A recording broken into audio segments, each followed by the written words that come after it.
요즘 총선을 앞두고 여당이나 야당이나 혁신위원회를 출발시켜서 여러 가지 혁신안을 내놓고 있습니다. 혁신이란 낡은 것을 바꾸거나 고쳐서 새롭게 한다는 뜻입니다. 내년 총선에서 승리하고 좋은 날 보기 위해서 당이 혁신하고 국회의원들이 혁신되어야 한다는 것입니다. 그래서 혁신위원회에서 여러 가지 안을 내놓는데, 혁신위는 병원의 의사와 같아요. 의사가 환자를 점검하고 환자의 몸 상태를 보고 암덩어리를 발견하면 그 암덩어리를 제거하기 위하여 수술을 하는데, 당과 정치인들의 암덩어리와 같은 구조적인 악들, 이런 것들을 도려내고 수술해야 된다 그러는데 수술을 받지 않으려고 합니다. 잘못된 부분을 수술하고 도려내기 위해서는 가죽을 벗기는 고통을 감수하고 새롭게 혁신하지 않으면 안 됩니다. 기업 총수가 마누라 빼고 다 바꿔야 된다. 이 말은 시대가 바뀌고 환경이 바뀌고 사람이 바뀌고 사상이 바뀌고 급속도로 변화되는 속에서 변화되지 않으면 도태되고 살아남지 못하기 때문입니다. 새들 가운데 가장 오래 사는 새가 솔개입니다. 솔개는 70년을 사는데, 솔개가 이렇게 장수하려면 40세에 되어서 40살이 되어서 황골탈퇴의 고통을 감수하고 혁신을 해야 됩니다. 솔개가 40년이 되면 모든 것이 낡아지고 후퇴하게 됩니다. 솔개의 발톱이 낡아져서 이렇게 사냥감을 낚아채지를 못하게 되고, 그리고 부리도 길게 부리가 나와가지고 이 부리가 가슴에 대일 정도 돼서 사냥하지 못하고 먹지도 못하는 거예요. 그리고 온몸에 털이 많이 나가지고 긴 털이 나서 날지 못한다라는 거예요. 그래서 솔개가 살아남기 위해서는 두 가지 중에 하나를 선택해야 됩니다. 40이 되었을 때 그저 나이가 많으니까, 늙으니까, 몸이 이렇게 되니까 뭐 어쩔 수 없지, 그러면서 자신의 상태를 그대로 받아들이고 죽음의 길을 선택하든지, 아니면은 살기 위하여 죽는 혁신을 감수해야 됩니다. 살기 위해서 솔개가 높은 바위 위에 올라가서 금식을 합니다. 먹지 않으면서 이제 황골탈퇴를 하는데, 먼저 자기의 부리, 이 긴 부리를 깨기 위해서 바위에다가 부리를 갖다가 때리기 시작합니다. 갖다가 바위에다가 자기 신의 부리를 내리치면서 부리를 깨뜨리기 시작합니다. 얼마나 아프겠습니까? 부리가 깨어지고 피가 나기 시작합니다. 온몸에 고통이, 극한 고통이 몰려오는 거예요. 그러나 그 부리가 깨어질 때까지 또 때리고 때려서 결국에는 부리가 깨어지게 만드는 거예요. 그러면 부리가 빠지면 그 부리에서 새로운 부리가 나온다라는 거예요. 발톱도 마찬가지입니다. 이렇게 부리를 깨면 이제 바위에 올라가서 자기의 발톱을 깨기 시작하는 거예요. 갈기 시작하고 깨기 시작합니다. 역시 고통이 따릅니다. 피가 납니다. 눈물이 납니다. 극한의 고통이 있어요. 그러는 사이에 부리가 나면 이 부리로 자기의 발톱을 하나씩 뽑아낸다라는 거예요. 마취도 하지 않는 상태에서 자기의 발톱을 뽑아내는 거예요. 그러면 이 발톱이 다시 새롭게 돋아나는 거예요. 그 다음에는 이 부리로 자기의 온 몸에 있는 털을, 두꺼운 털을 하나씩 뽑아내는 거예요. 다 뽑아내면 이 몸에서 부드러운 털이 돋아나기 시작합니다. 이런 황골탈퇴의 시간이 지나면서 부리는 그 어떤 사냥감도 먹을 수 있는, 사냥할 수 있는 예리한 부리로, 발톱은 사냥감을 낚아챌 수 있는 예리한 발톱으로, 그리고 온몸은 부드럽고 가벼운 새털로 이렇게 변화되어서 마음껏 날 수 있다라는 것입니다. 오늘 우리도 그 솔개의 황골탈퇴를 배워야 돼요. 그렇게 40년 후에 황골탈퇴를 하고 나면 30년을 거뜬하게 살아갈 수 있다라는 거예요. 우리도 영적인 황골탈퇴의 혁신이 있어야 돼. 이 어려운 시대 우리의 믿음을 지킬 수 있고, 세속화된 시대, 짬뽕된 시대, 혼탁한 시대에 내 믿음을 지키고 하나님의 자녀의 정체성을 지킬 수 있다라는 겁니다. 날마다 영적으로 혁신하지 않으면요, 삼손처럼 먹이가 끼고 두 눈이 뽑히고 그리고 사탄의 노예로 전락하고 말아요. 그래서 하나님이 우리가 영적으로 나태하고 영적인 잠을 자지 않도록, 무기력하지 않도록 때로 고난을 주시기도 하고 불같은 시험을 주시기도 해서 우리로 하여금 환골탈태를 하는 거예요. 그래서 영적인 야성을 회복시켜 주십니다. 혁신은 다른 것이 아니라 나의 육의 가죽을 벗겨내는 것이고 내가 죽는 것이에요. 사도 바울은 나는 날마다 죽노라, 자신을 쳐서 복종한다고 했어요. 내가 죽어야 가정이 살고 교회가 살고 내가 죽어야 내가 살아요. 우리가 너무나 잘 아는 말씀 갈라디아 2장 20절 함께 암송합니다. 시작. 내가 그리스도와 함께 십자가에 못 박혔나니 그런즉 이제는 내가 사는 것이 아니요 오직 내 안에 그리스도께서 사시는 것이라. 이제 내가 육체 가운데 사는 것은 나를 사랑하사 나를 위하여 자신을 보내신 하나님의 아들을 믿는 믿음 안에 사는 것이라. 하나님께서는 오늘 본문을 통하여 생명을 사랑하고 좋은 날 보기를 원하는 자들에게 혁신하라고 하는 거예요. 좋은 날 보기를 원하는 자들에게 주시는 하나님의 영적인 혁신안, 첫째는 입술의 혁신입니다. 10절 같이 읽습니다. 시작. 그러므로 생명을 사랑하고 좋은 날 보기를 원하는 자는 혀를 금하여 악한 말을 그치며 그 입술로 거짓을 말하지. 사람은 입술로 살리기도 하고 죽이기도 하고 입술로 세우기도 하고 허물기도 하는 거예요. 여러분, 추락하는 정치인들, 추락하는 사람들을 보면요,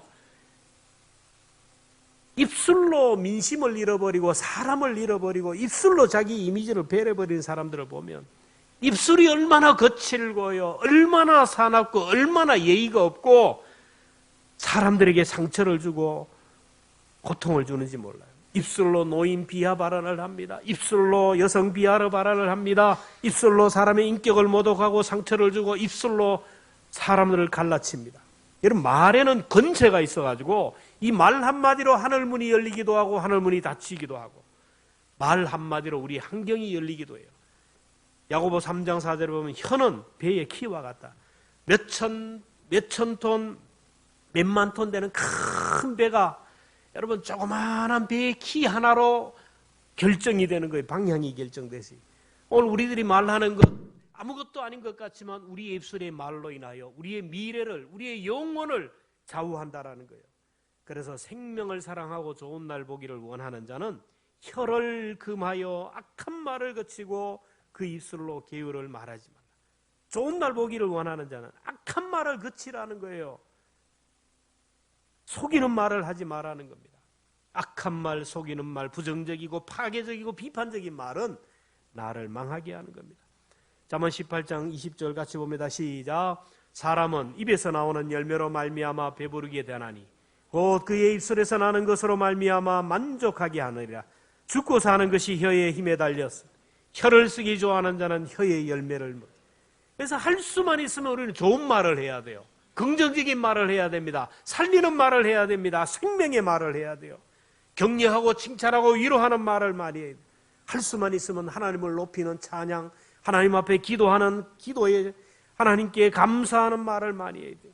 시편 81편 10절에 보면 내 입을 크게 열라 내가 채우리라. 하나님 앞에 기도의 입을 많이 열면 열수록 기도 응답을 받아요. 다른 사람을 격려하고 축복하고 위로하는 말을 많이 하면 그 복이 오늘 나에게 몰려오는 거예요.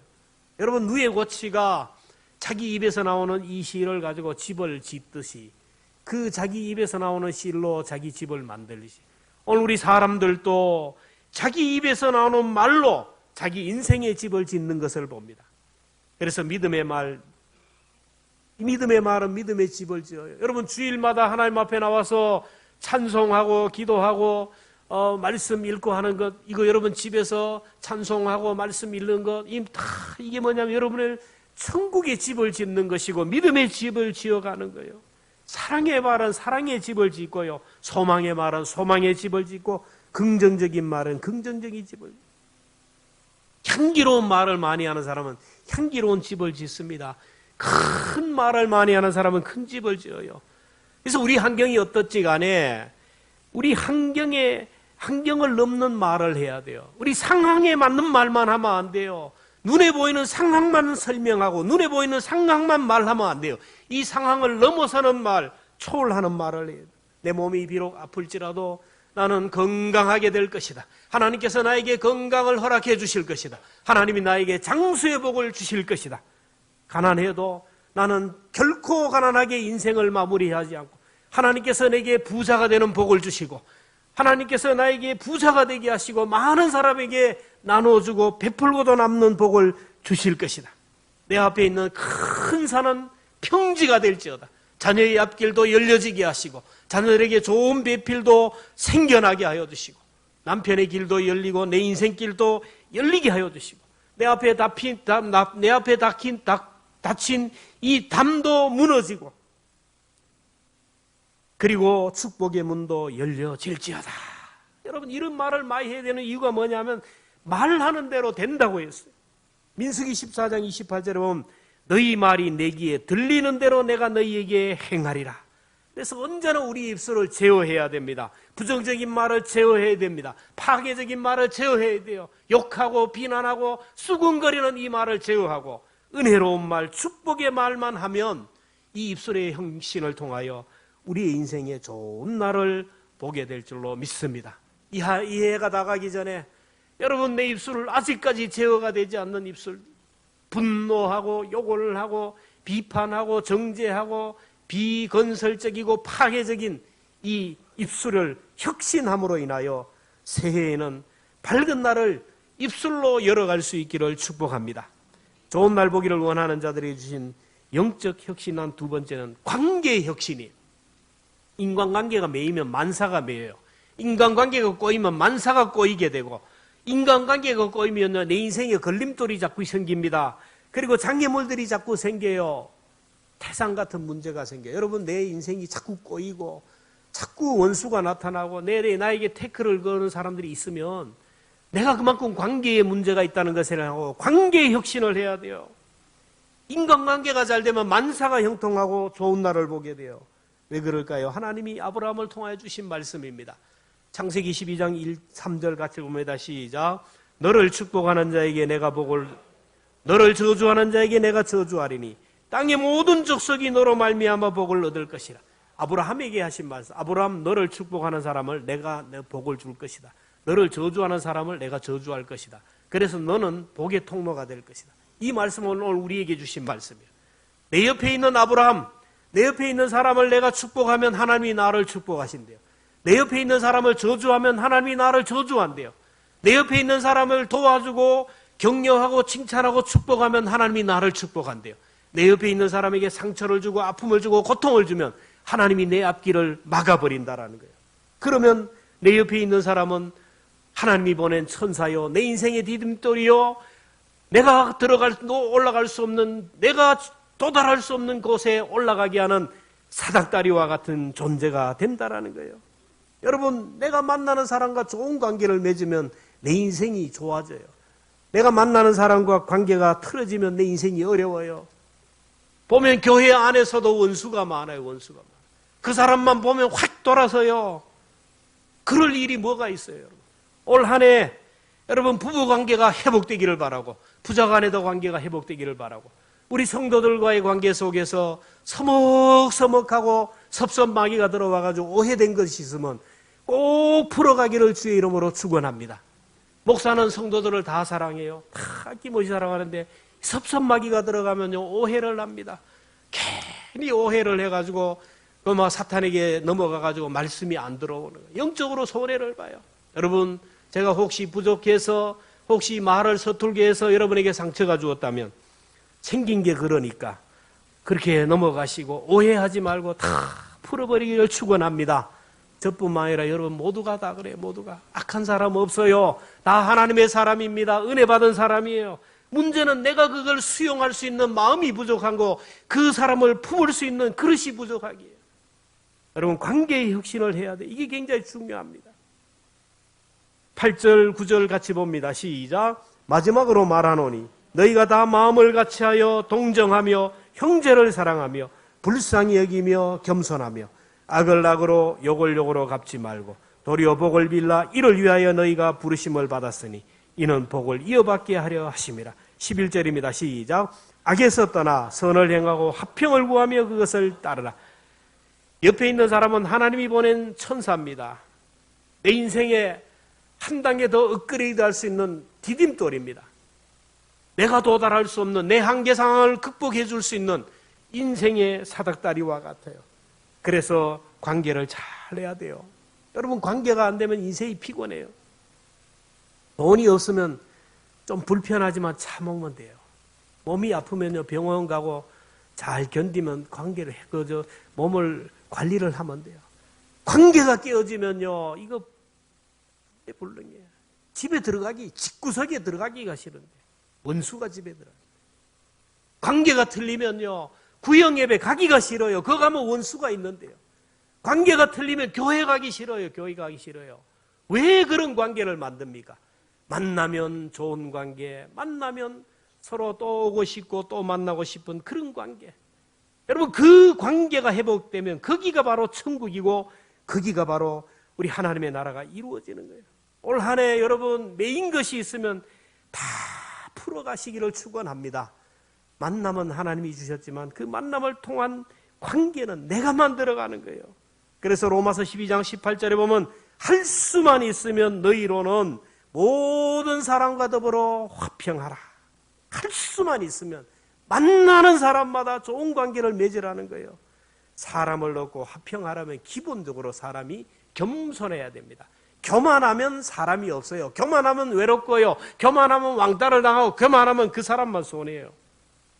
어떤 부부가 있었는데 너무 똑똑해요. 다 대학원까지 나왔어요. 학위가 있어요. 스펙이 좋아요. 생활 수준이 높아요. 엘리트들입니다. 그러다 보니 개성이 강해요. 지적하는 게 많습니다. 요구하는 것이 많아요. 그러다 보니 서로 부딪히기 시작합니다. 우리가 이러려고 결혼했나? 우리 헤어지자. 그래, 나도 똑같다. 이혼 도장을 찍었어요. 구청에 제출만 하면 이제 이혼인데 갑자기 남편 해외 출장이 발령이 떨어져서 1년짜리 발령이 떨어져 남편이 하도 고달프니까 해외 출장 신청을 해놨어요. 1년 동안 헤어져야 돼요. 도장은 찍었지만 서로 합의를 합니다. 어차피 이혼할 거 1년 후에 합시다. 그래 끕시다. 남편이 출장 가는 날 공항까지 따라가지도 않아요. 출장을 떠나는 남편도 출장을 보내는 아내도 이제는 자유다. 나 자유 얻었네. 너 자유 얻었네. 우리 자유 얻었네. 너무너무 기뻐가지고 막 이 친구 만나고 저 친구 만나고 여행을 하고 다녔어요. 그것도 하루 이틀이지. 살다 보니까 남편의 빈자리가 자꾸 느껴지는 겁니다. 답답합니다. 잠이 안 옵니다. 잠이 안 오니까 창문을 여니 저쪽에 내원사님 교회 십자가가 보여. 잠도 안 오는데 교회 가보자. 새벽 기도에 가보니까 젊은 부부가 앉아서 다정하게 예배하는 모습을 보고 감동을 받습니다. 장로님 부부가 다정하게 앉아서 새벽 예배를 드리는 것을 보고 감동을 받아요. 이야, 어떻게 하면 저렇게 부부가 정겹게 새벽에 교회 나와 예배드리고 저들이 하는 기도를 들어보니 사랑하는 자녀들이 이름을 불러가며 축복하며 기도하는 그들을 보고 감동을 받았어요. 나는 왜 내 인생을 이렇게밖에 못 살았는가? 회개했습니다. 그날부터 새벽 기도를 물려 모든 예배에 빠지지 않고 예배를 드려요. 남편을 위하여 기도할 때마다 눈물이 나는 거예요. 나 같은 여자 만나가지고 바가지 끌리고 얼마나 힘들었으면 해외로 도망까지 갔는가. 기도했어요. 남편도 마찬가지예요. 외국으로 출장 갔는데 얼마나 외롭겠어요. 비둘기 가족. 남편도 너무너무 힘드는데 이제 친구를 좋은 친구로 만나. 교회 가보자. 교회 가니까 은혜를 받아요. 이민 온 사람들과 함께 하니까 너무너무 은혜를 받아요. 그래서 남편도 그곳에서 예배드리고 신앙생활하고 1년이 지나서 공항에서 만났는데 남편이 아내를 보니까 눈에 도끼가 다 빠졌어요. 가기 전에는 눈에 도끼가 들어가가지고 잡아 죽이려고 그러고 발톱을 막 이래가지고 도끼가 다 빠지고 천사처럼 돼 있어요. 아내도 남편을 보니까 이게 사자가 아니라 완전히 부들부들한 양이 되었어요. 당신 뭔 일이 있었냐고. 당신은 뭔 일이 있었냐고. 말을 못하고 집에 와서 밥을 먹는데 둘 다 앉아서 기도하는 거예요. 다 교회 다니는 거예요. 두 부부가 신앙생활 열심히 하다가 하나는 권사로 하나는 장로님으로 잘 섬긴다라는 말이에요. 여러분, 가만사성이라고 있어요. 가정에서 부부간의 성도들 간의 관계가 회복해야 좋은 날이 오는 거예요. 갈등과 알력이 있고 매이는 것이 있으면 하늘문이 닫히는 거예요. 여러분, 이 해가 다가기 전에 관계를 회복할 수 있기를 주의 이름으로 축원합니다. 마태복음 18장 8절 같이 읽습니다. 시작. 무엇이든지 너희가 땅에서 매면 하늘에서도 매일 것이요 무엇이든지 땅에 풀면 하늘에서도 풀리리라. 관계를 매면요 인생이 고달파요. 자꾸 다른 사람을 욕을 하고 지적질하고 교만하면요 내 옆에 사람이 안 와요. 사람이 안 오면 나만 외로워요. 나만 외로워요. 지적질하지 말고 그 사람의 얘기를 들어주고 허물을 덮어주고 사랑하고 섬기면 내 주변에 사람들이 몰려요. 여러분 주변에 얼마나 많은 사람들이 있습니까? 한번 생각해 보세요. 내 주변에 과연 사람이 얼마나 있는가? 올 한 해 사람을 못 만났다면 내년 2024년 1월부터 내 주변에 사람을 세워가고 사람을 만들어가는 관계의 혁신을 만들기를 주의 이름으로 축원합니다.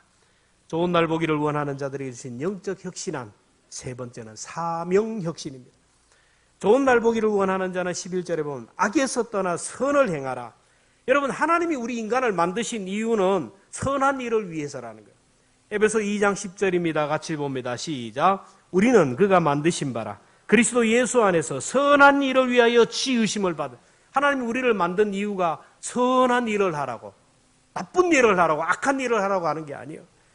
그리고 예수님이 우리를 위하여 십자가에 못 박혀 돌아가시고 우리를 구원하신 이유는 선한 일을 열심을 다하라고.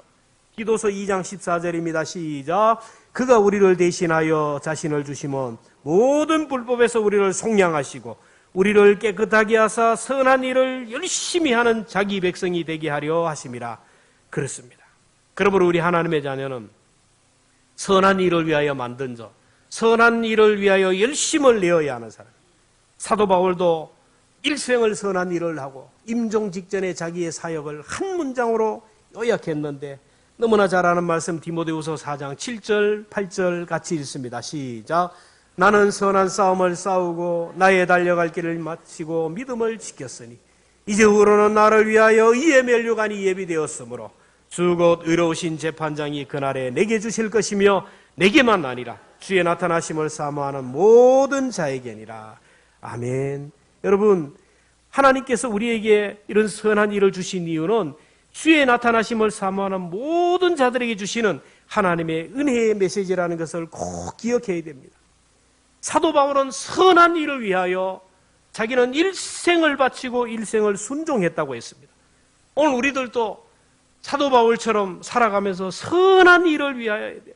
우리 인생을 설계할 때 뭘 할 때 간에 이게 선한 일인지 아닌지 이 악한 일인지 아닌지를 우리가 늘 생각하면서 살아가야 돼요. 그렇지 않으면 우리가 나도 모르게 악한 일에 매이게 되고 악한 길로 달려가게 된다는 것을 기억해야 됩니다. 오늘 우리는 사명을 위하여 부름받은 존재들입니다. 사명을 위하여 부름받은 존재예요.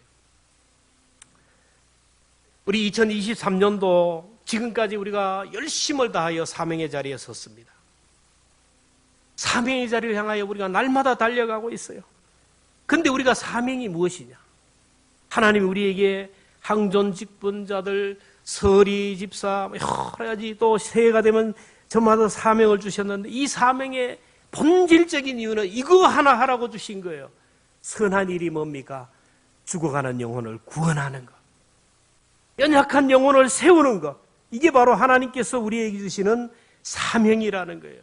선한 일이 뭐냐 하면은 영혼을 구원하고 영혼을 살리는 것이 바로 선한 일이라는 거예요. 하나님이 저와 여러분에게 주신 이 사명, 오늘 내게 생명 연장의 복을 주신 이유, 하나님께서 이만한 물질도 주시고 환경을 주시고 이만한 여유를 주신 이유가 뭡니까? 이유가 있어요. 선한 일을 하라고 오늘 우리에게 이렇게 주셨다라는 거예요. 이 선한 일에 힘을 쏟으면 하나님께서 모든 것을 우리에게 더하여 주신다라는 겁니다. 하나님의 놀라우신 은혜가 우리 가운데 넘쳐나게 하신다라는 거예요. 여러분, 새해에는 우리 교회 표가 회복을 넘어 부흥으로라는 이 슬로건으로 우리가 새해를 시작하는데, 여러분, 회복을 넘어 부흥으로, 부흥 그리니까 교회 부흥 이것만 생각하는데 아니에요. 성경적으로, 교회사적으로, 모든 세계 교회사로 보면 교회 부흥과 가정 부흥과 개인의 부흥이 같이 와요. 여러분, 오해하면 안 돼요. 우리나라가 70년, 80년도 교회가 성장하면서 경제적으로도 급속도로 성장했고, 우리 성도들의 삶도 급속도로 성장했던 것을 보게 됩니다. 우리 모두도 정말 이런 은혜를 입어야 돼요. 이런 은혜. 우리가 정말 교회 부흥을 위하여 힘을 쏟으면 가정도 부흥하고 교회도 부흥하고 모든 삶이 부흥된다라는 거예요. 교회 부흥을 위해서 또 그러냐? 오해하면 안 돼요. 우리가 교회 부흥을 위하여 열심을 다하면 하나님께서는 개인의 부흥도 허락하여 주시고 또 가정의 부흥도 함께 허락하신다는, 하나님 우리에게 왜 사명을 주셨을까요? 사명은 분명히 알아야 됩니다. 사명은 나 자신을 위해 주신 거예요. 나 자신을 위해서. 내가 저 사람을 전도해서 저 사람을 구원시키는 것, 연약한 영혼들을 세우는 것, 물론 하나님의 뜻이지만 더 큰 뜻이 뭐냐면, 내가 그 사람을 구원하기 위하여 사명을 감당하는 동안 내가 믿음을 지킬 수 있고, 내가 그 사람을 교회로 인도하는 순간 내가 이 험한 세상 내 믿음을 지키고 내 신앙을 지킬 수 있기 때문이에요. 하나님은 내 믿음을 지키라고, 하나님은 내게 하늘의 상급을 쌓아가라고, 이 어려운 시대에 세속에 물들지 않도록 믿음을 지키라고 오늘 우리에게 사명을 주셨다라는 겁니다. 그 하나님의 뜻을 먼저 알아야 돼요. 근데 사람들은 자꾸 오해합니다. 아이고, 교회 가니까 또 봉사하라고 하네. 아이고, 교회 가니까 또 일하라고 하네. 돈도 안 주면서 왜 그렇게 시키나? 이거는 아직까지 영적인 알파벳을 모르는 거예요. 영적으로 수준이 낮은 거예요. 왜 나에게 이런 일을 맡깁니까? 왜 나에게 이런 험한 일을 맡기고 이런 구역을 맡기고? 아니에요.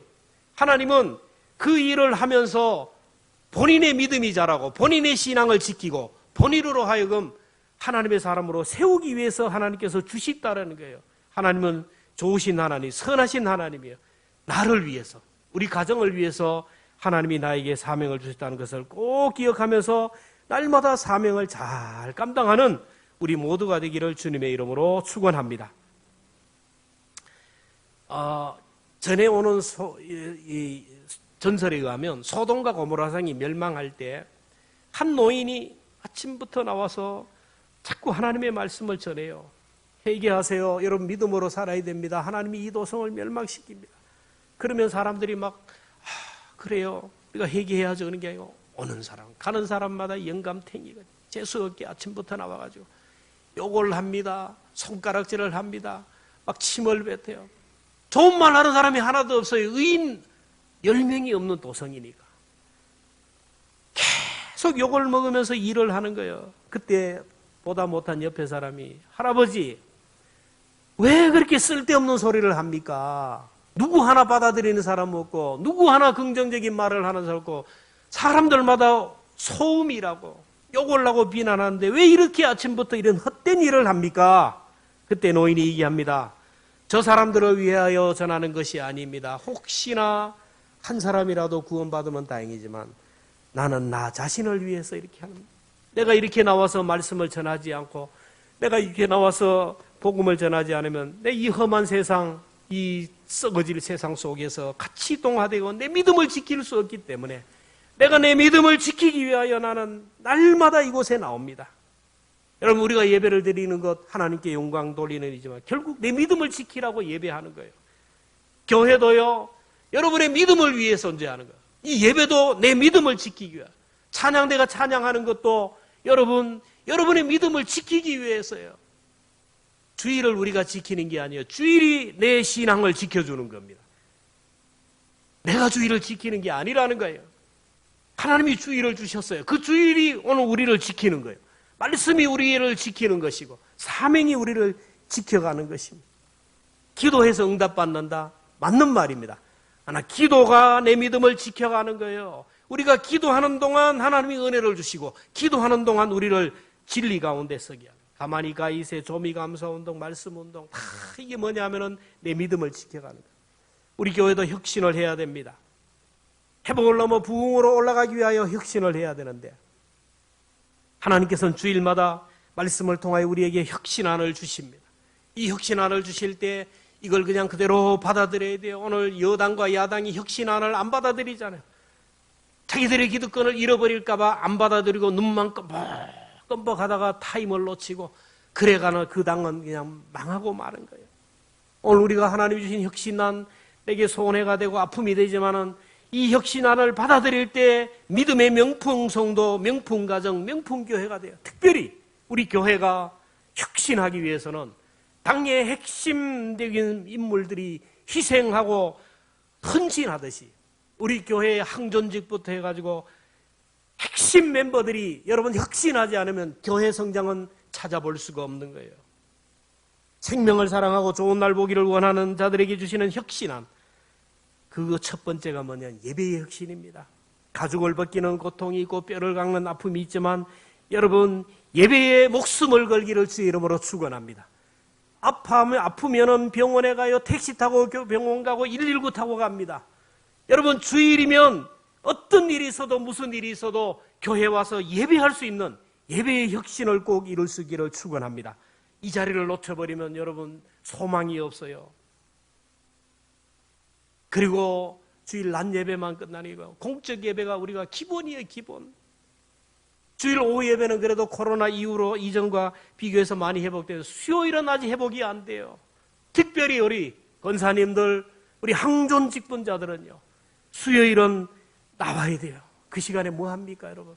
목숨 걸고 그 자리에 나와서 함께 기도하면 우리 교회가 이전보다 더 한 단계 업그레이드 되고 더 한 단계 부흥의 물결을, 부흥의 불길을 경험하게 될 것이고 여러분의 삶의 부흥의 역사, 가정의 부흥의 역사가 일어날 줄로 믿습니다.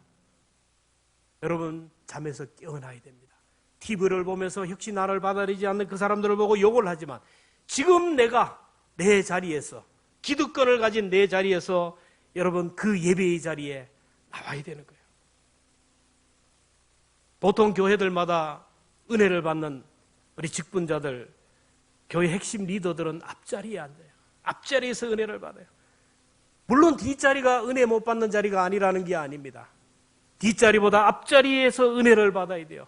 내가 은혜 받기 위해서는, 영적으로 혁신하기 위해서는 자리 이동을 해야 돼요.